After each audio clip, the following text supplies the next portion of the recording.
Selamat pagi, siang, sore, dan malam, kapanpun Bapak, Ibu, atau teman-teman mungkin menonton video ini.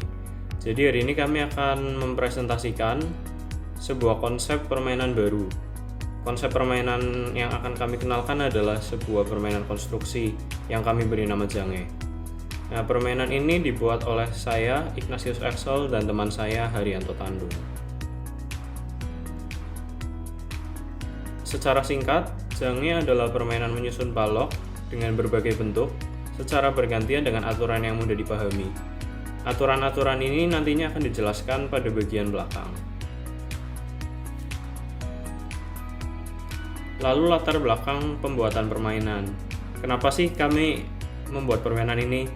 Nah, jadi kami sadar bahwa saat kita sedang berkumpul bersama, kita membutuhkan sebuah aktivitas yang dapat kita lakukan. Nah, dari sini kami berpikir untuk membuat sebuah permainan yang simple, tapi tetap fun buat dimainkan. Nah, ini adalah alasan atau latar belakang pertama kami membuat permainan ini. Lalu latar belakang yang kedua adalah karena sejak beberapa tahun terakhir ini, orang-orang saat berkumpul biasanya hanya duduk lalu sibuk memainkan smartphone atau gadgetnya, dan tidak melakukan percakapan dengan teman-teman atau anggota keluarga yang lain. Dari sini kami ingin membuat sebuah permainan yang dapat menghilangkan kebiasaan itu. Lalu tujuan pengembangan permainan. Tujuan yang pertama adalah untuk menumbuhkan interaksi sosial.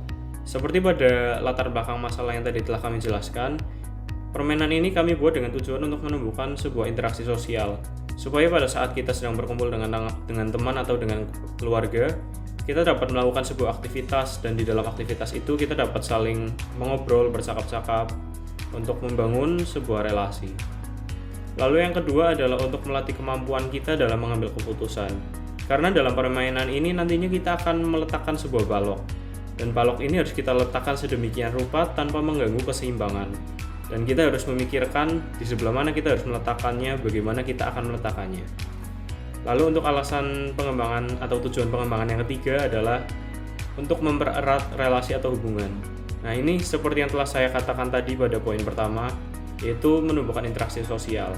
Karena melalui itu kita dapat mempererat relasi atau hubungan kita dengan teman-teman atau dengan keluarga dengan tetap melakukan aktivitas yang seru. Lalu untuk konsep permainan ini, pada saat pertama kali kami mendapatkan tugas untuk membuat permainan konstruksi, sebenarnya kami agak bingung karena permainan konstruksi agak sulit gitu ya, karena kita harus memikirkan dari segi desainnya bagaimana. Dan dari sini kami mendapat ide dari Jenga.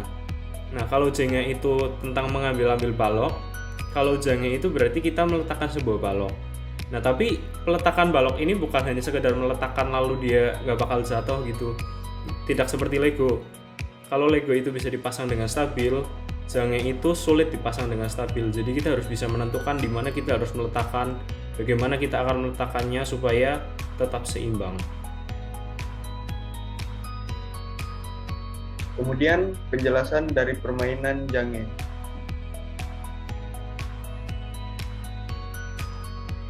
Apa aja sih perlengkapan dari permainan Jange ini? Aku akan memberitahu kalian apa aja perlengkapan dari permainan Jange ini. Yang pertama itu ada balok, yang balok ini terbuat dari kayu. Kemudian ada kartu, dadu, dan juga baseboard yang terbuat dari kayu.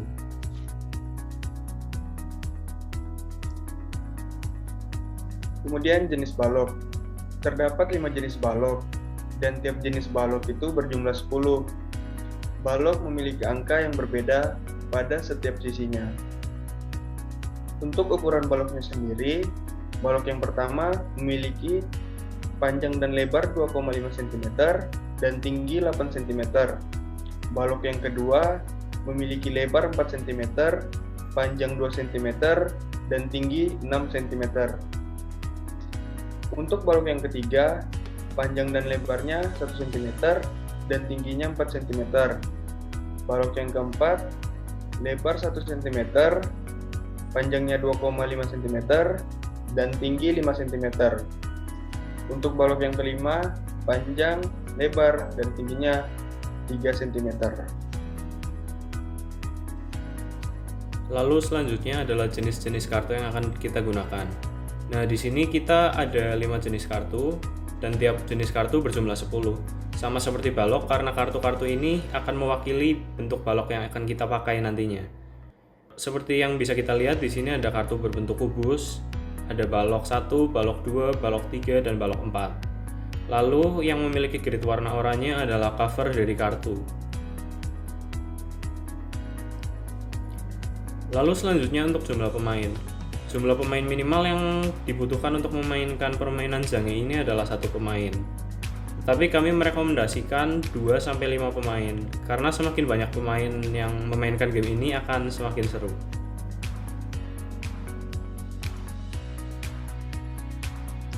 Aturan permainan dari permainan Zange. Cara bermainnya.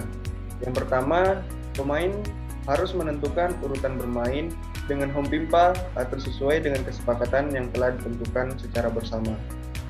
Yang kedua, pemain pertama mengambil kartu untuk menentukan jenis balok yang akan digunakan. Yang ketiga itu pemain pertama mengocok dadu dan angka yang tertera pada dadu tersebut menunjukkan sisi balok yang harus digunakan sebagai tumpuan. Untuk yang keempat, pemain harus meletakkan balok di atas balok lain tanpa membuat tumpukan balok lain terjatuh. Yang kelima, pemain selanjutnya bermain dengan cara yang sama.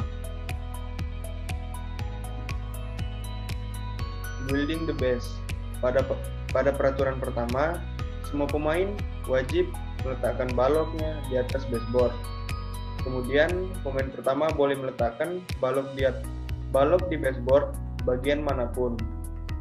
Selanjutnya, pemain berikutnya wajib meletakkan baloknya bersentuhan dengan balok pemain sebelumnya di atas baseboard. Kemudian building the tower. Pada putaran kedua dan selanjutnya, pemain harus meletakkan baloknya di atas balok pemain lain dan balok yang diletakkan tidak boleh menyentuh baseboard.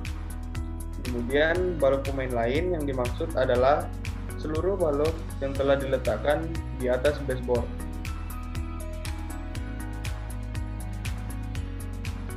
Dan jika saat meletakkan balok, pemain menjatuhkan tumpukan balok yang sudah ada, maka pemain tersebut dinyatakan kalah.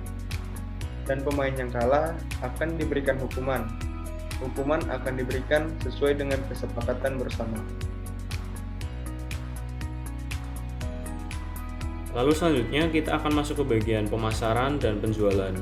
Di sini kita akan membahas desain, analisis market, sasaran penjualan, marketing, dan juga harga. Ini adalah desain packaging yang akan kami gunakan. Yang sebelah kiri adalah desain untuk bentuk box landscape dan yang kanan adalah untuk bentuk portrait. Seperti yang bisa kita lihat di sini, kita menunjukkan nama produk kita di tengah dengan warna yang lebih mencolok supaya mudah dilihat dan diingat oleh orang. Lalu pada bagian pojok kanan atas dan pojok kiri bawah ada motif batik yang menandakan kalau permainan ini dibuat dari Indonesia. Lalu selanjutnya adalah analisis market.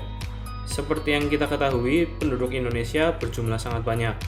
Nah, menurut sumber dari Badan Pusat Statistik Indonesia, jumlah penduduk yang ada di Indonesia ada 270 juta.